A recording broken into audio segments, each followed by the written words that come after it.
주님께서 여러분과 함께 루카가 전한 거룩한 복음입니다.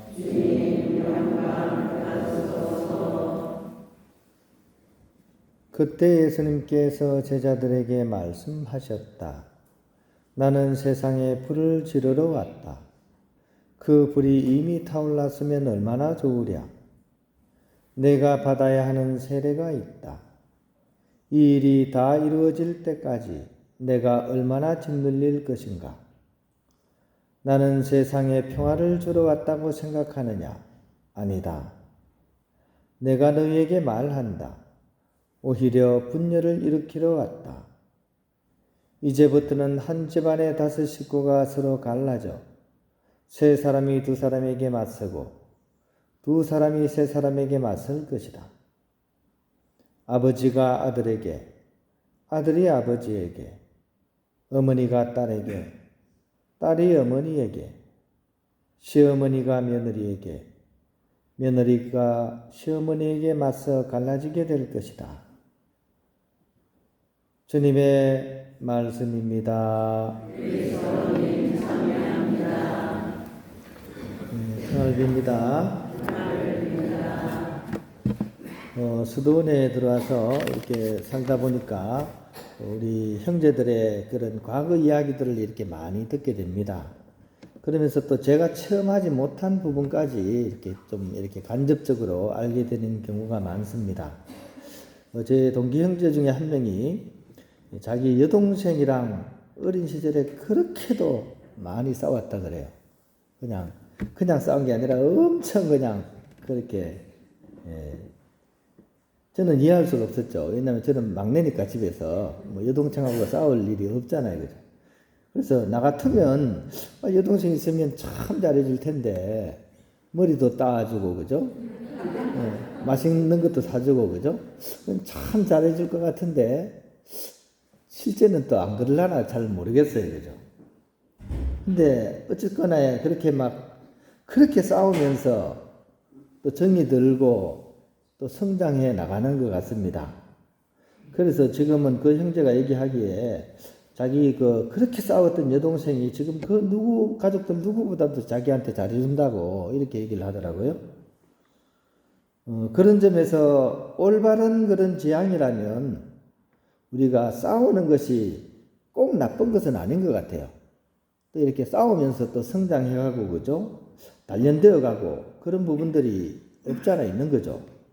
저희들도 수련소 들어갈 때 수련장 이렇게 맡으신 분이 형제들이 여기 있는 동안 30개 동안 최대한 많이 싸우라고 이렇게 얘기를 하더라고요. 많이 싸우고 다투어야지 결국 서로 이해하는 그런 폭이 넓어지고 서로의 마음을 깊은 속마음을 알게 된다는 거죠. 그죠? 그래서 의외로 많이 싸우라 그러더라고요. 오늘 이런 마음으로 오늘 복음을 읽어보면 우리가 예수님 말씀을 좀 이렇게 이해할 수 있을 것 같아요. 굉장히 획기적인 말씀이잖아요. 그죠? 예수님은 평화를 전하러 오셨고 사랑을 가르치러 오신 분이 오늘 뭐라 그럽니까? 나는 불을 지르러 왔다. 이렇게 막 얘기합니다. 그죠? 나는 오히려 분열을 일으켜 왔다. 이렇게 얘기합니다. 왜 이렇게 과격한 말씀을 하실까요? 왜 예수님은 방화범 이야기를 합니까? 또 혁명가 같은 그런 이야기를 하실까요? 그것은 그 시대가 어땠는지를 우리가 잘 이렇게 알아야만이 이 말씀을 이해할 수가 있습니다. 지금 화요일마다 하는 성경 공부하는 이제 이 내용에 대해서 지난 시간에 제가 다 설명드렸죠. 그죠? 거기 누가 어떤 부류가 어떤 사람이다 이 설명을 드렸잖아요. 그죠? 이 예수님께서 오신 이 당시 이스라엘 사람들은 일반 민중들이 살아갈 수 없는 정도의 세상이었습니다.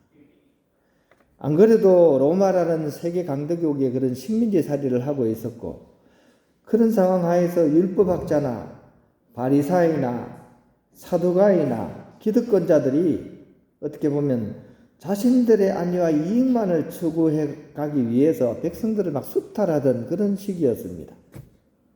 심지어 이 종교를 중심으로 살아가는 이 민중들한테는 전례 참여까지도 금지시킬 정도로 그렇게 혹독한 그런 시절을 이렇게 살아가고 있었습니다. 그러한 가운데 모든 것을 아껴온 사람들, 암하레체라고 부릅니다. 암하레체, 땅의 백성들, 그죠? 하늘이 아니라 이렇게 그냥 땅에서 굴러다니는 사람들, 이런 뜻이죠, 그죠? 민중들입니다. 이런 상황을 보면서 예수님께서 침묵을 하셔야 했을까요? 거룩한 분노의 말씀이 어떻게 보면 이 안에 담겨져 있다는 생각이 듭니다. 예수님이 아니면 그 상황에서 누가 이 민중들을 향해서 그런 얘기를 하겠습니까? 오늘의 이 시대도 마찬가지입니다. 돈과 권력을 손에 쥐고 자기들의 안위와 이익만을 추구하는 사람들, 그죠? IMF가 와도 그 사람들은 자기들 그 권력과 재산을 더 불리잖아요. 이들에 대해서 교회는 그러면 어떻게 해야 됩니까? 침묵이 미덕입니까? 침묵은 금이니까? 아니죠. 누가 얘기를 해야 됩니까? 하느님을 믿는 사람들이 정의를 얘기해야 되는 거 아닙니까? 그래서 주교회에서 성명서를 내고 사제들이 거리로 나섭니다. 소풍 나간 거 아니죠, 그죠? 자기 할 일 다 제쳐놓고 거리로 나가는 겁니다. 이것에 대해서 어떤 사람들은 왜 교회가 세상 일에 간섭하냐 하는 분들도 꽤나 많습니다. 천주교 신자 안에도 그런 분들이 많습니다. 하지만 그분들은 복음 속의 예수님을 잘 몰라서 그러시는 것입니다. 성경의 복음을 자세히 읽지 않아서 그렇습니다. 핍박받는 그런 민중을 위해서 그러면 누가 목소리를 내야 할까요? 또 그런 과정 없이 어떻게 세상이 나아지겠습니까? 청문회 하면서 그죠? 우리 깜짝 놀랐잖아요, 그죠? 대법원장이 혼자서 사무실 쓰는데 150평을 쓴다 그래요.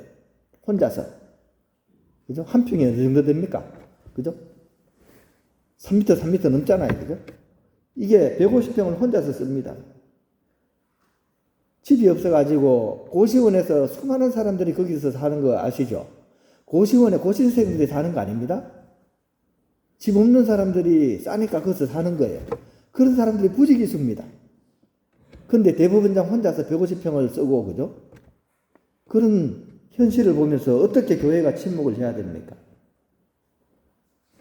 하느님의 말씀 때문에 신앙인은 바로 그런 측면에서 세상 속에서 갈등과 대립을 겪을 수가 있습니다. 그 과정 속에서 우리는 우리의 믿음을 확인하고 하느님을 만나는 그런 체험을 하게 되는 것입니다. 그 과정에 마주할 갈등과 고통은 인내로서 우리는 받아들이면 됩니다. 하느님께서는 그런 우리의 믿음을 더욱 깊고 넓게 성장시켜 주실 것입니다. 오늘 예수님께서 하시는 이 불을 지르러 왔다, 또 분열을 일으키러 왔다, 이 말씀은 다름 아닌 마음 가장 깊은 곳에서 솟아오르는 하느님 사랑의 메시지임을 우리는 오늘 복음을 통해서 읽어낼 수 있어야 하겠습니다.